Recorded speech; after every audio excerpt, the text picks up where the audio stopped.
Well, just checking in with you guys real quick. There are a couple of projects that I really needed to update you on.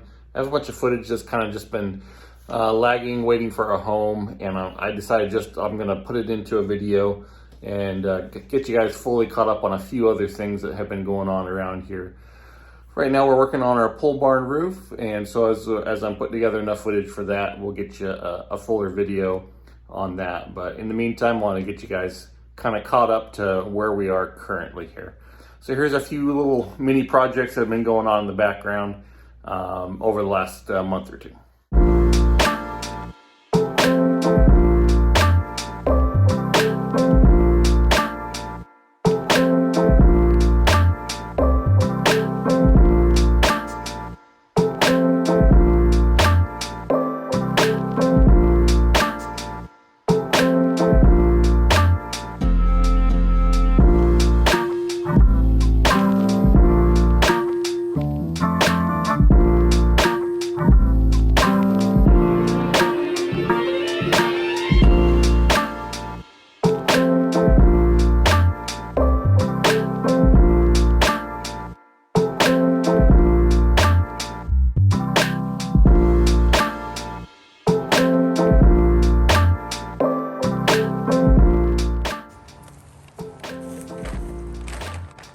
Well, I'm sure as you can probably tell, getting ready to do a retaining wall along the back of the shop.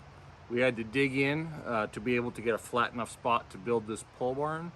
And so I've been looking for a way to build some sort of retaining wall or something that we can use to then backfill up to it, put in a French drain and everything around it, so that we can work towards the goal of getting this shop closed in. So what we came up with is I'm milling cedar from some trees we took down up top. So cedar is much less likely to rot. We're going to do a French drain with drain rock out to probably at least a foot or so.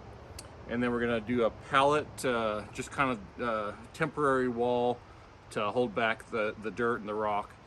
One, so that we don't waste as much drain rock because we got to buy it. And two, we don't care about the pallets, they can just rot away. But it'll allow us to kind of separate those two things, the dirt from the drain rock. So that's our plan. One of the first things I need to do though is to tar this and prep it and get it ready for some backfilling. So we're doing two things. First, I'm going to tar it, and then secondly, I have some ice and water shield that we actually used on the roof, product from Grace. It's worked phenomenally. I think this side of the barn is 2 years old and 2.5 years old, and the other side is 1.5 years now. So we need to get a roof on it. That's another story and a job for another day. Regardless of that, we're going to use the leftover that we have just as an additional layer of sealing out the moisture from this hillside. All right, so I think I mentioned tar. It's actually a rubberized coating. This stuff, got it on sale. They were closing it out at Lowe's, and I got it for 20 bucks for 5 gallons. Got 2 of those, should be more than plenty to seal us in. These are the pallets we're going to use to separate everything out.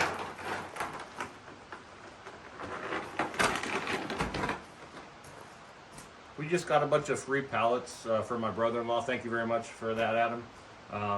He's just sealing up all the strips in between with whatever scraps we had laying around. And that way we'll keep the drain rock from filtering through. Just kind of hold it in place until we get the bank pushed back in on it. So those will work pretty good.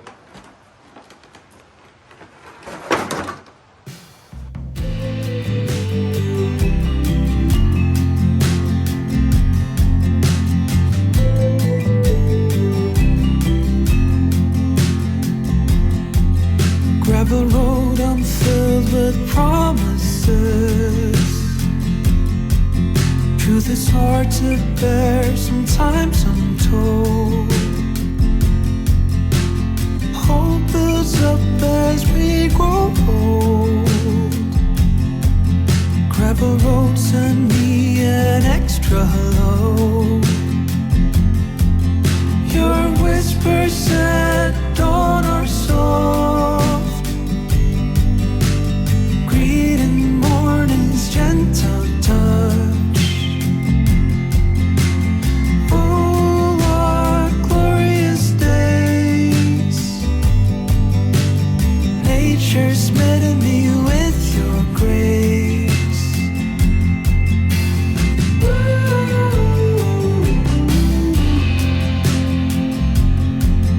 After 1,000 miles of singing songs,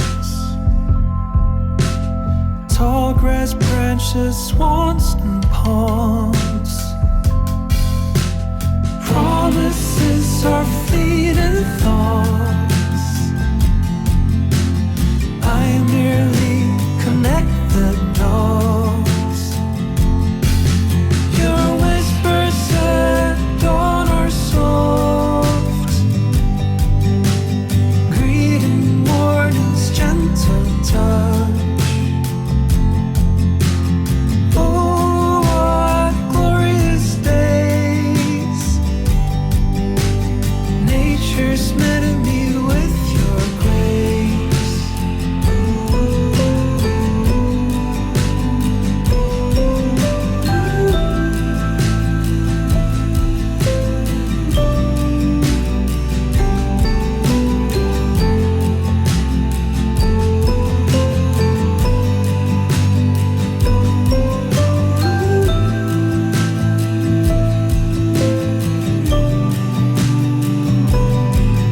Your whispers at dawn are soft, greeting morning's gentle touch. Oh, what glorious days! Nature's meeting me with your grace. Your whispers at dawn are soft, greeting morning. All right, we've got this all tarred, and now we have a layer of ice and water shield also around it. There's also some plastic we have down there. I might flip that up against it as well before we backfill with rock, just to give it as many layers as possible, hopefully to mitigate any water permeation in through the walls there. So I feel pretty good with what we've got going here. That should hold up pretty good over time. I do need to pin the walls on the inside. Probably get some 4-foot concrete stakes and pin those in place. That will help to keep the rock from pushing in on it. I'm not super worried about it because, I mean, we have poles, obviously, I think 3 or 4 foot in the ground. I can't remember how deep we went with them. They're going to help hold most of this weight. I just want a little bit on the back side of that 12-foot span at the bottom to help hold. They're all lapped over each other, so any weight pushing in will, we'll be pushing against those other boards as well. So got a few things going for us there that should work pretty good. But I do want to pin, I want to get a couple foot in the ground on each one of those rods and a couple points on each bay, just to help to tie it into the ground and prevent any pushing from the drain rock. Now, I really have no concerns at all about this hillside wanting to push in. If I was just backfilling dirt up to it, one, I would worry about the boards rotting out over time. And two, I would be worried about hydrostatic pressure pushing in on it. We're doing a French drain all along the bottom side of this retaining wall. That will help to pull any water out and away from the wall, so we shouldn't have any buildup of pressure. We dug this out, I think, 4 years ago, and it's a very stable hillside. I'm not in the least bit worried about any pressure coming down on it, as long as we have a French drain in there. If we didn't do that, then it would possibly buckle over time just due to the water pressure that can come in with that. Well, it just keeps flurrying, snowing all day. You wouldn't think that this is May, but keeps hailing and snowing and just kind of back and forth.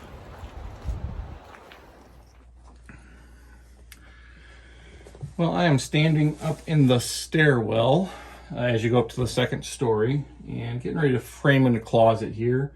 We're gonna do some cubbies kind of over in this area and then an open swing door here. So just been working on that. I did get a couple of new tools to play with that I'll show you real quick as well. So I picked up a cordless brad nailer. Super excited about having this. Usually I have to go and drag the air compressor down and the hoses down through the rain and the mud. And but simple change out batteries. It's amazing what they can do with battery power anymore. Got quite a bit of finish work to do to kind of trim out a few things that are remaining. I did buy one of these. This is a oscillating multi-tool. I have a corded one of these, but really nice once again to go with a battery. This one is the M12, so it's the smaller batteries. I used it a bunch yesterday and it worked great. So I was a little bit worried about going with the M12 instead for battery life and see how that would go, but so far this thing is working awesome. All right, I have the face frame roughed in here and everything's looking good to go on that. I'm running out of material, just using what I had around the place. So I'll need to go in and get some 1/2-inch material for some shelves. So these ones will be open shelves, so I'll need to get material for that. And then this one I'll have to make a door for. But for what I had on hand, this is starting to come together. I'll have to pick up some material next week and work on finishing that. On the soon-to-do project will be a proper door for the upper bedroom. I literally just have some flooring boards that I put together and made a quick door out of. There's a gate latch on it to keep the cats out, which isn't going very well when you leave the door open, but that's another story.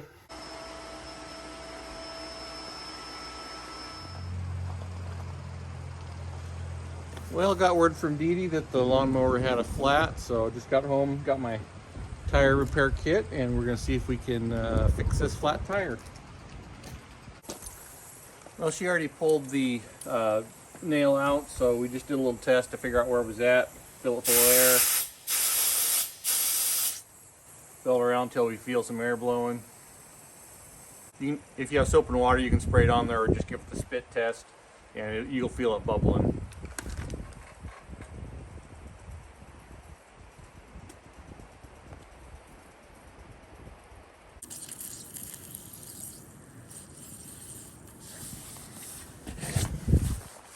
All right, so on our tire repair kit, first we're gonna put this, I don't know if they call it a rasp or whatever, but we're gonna puncture that, make the hole actually larger, and then we're gonna put our sealant in.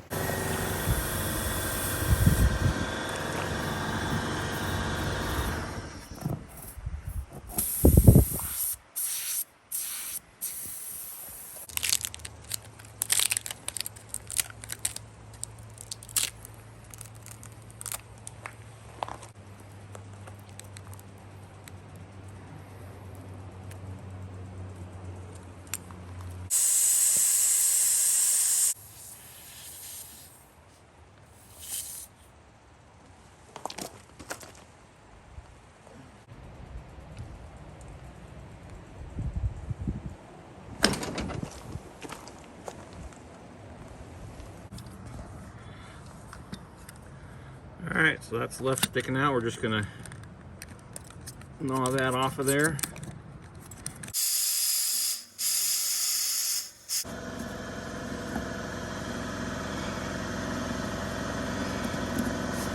All right, and just like that, we are back up and rolling. I prefer this fix to the green slime.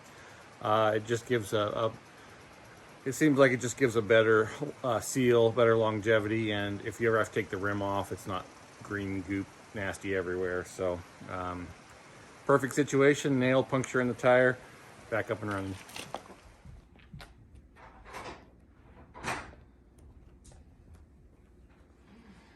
Thank you so much for joining us. Hope you guys have a great day. We'll see you later.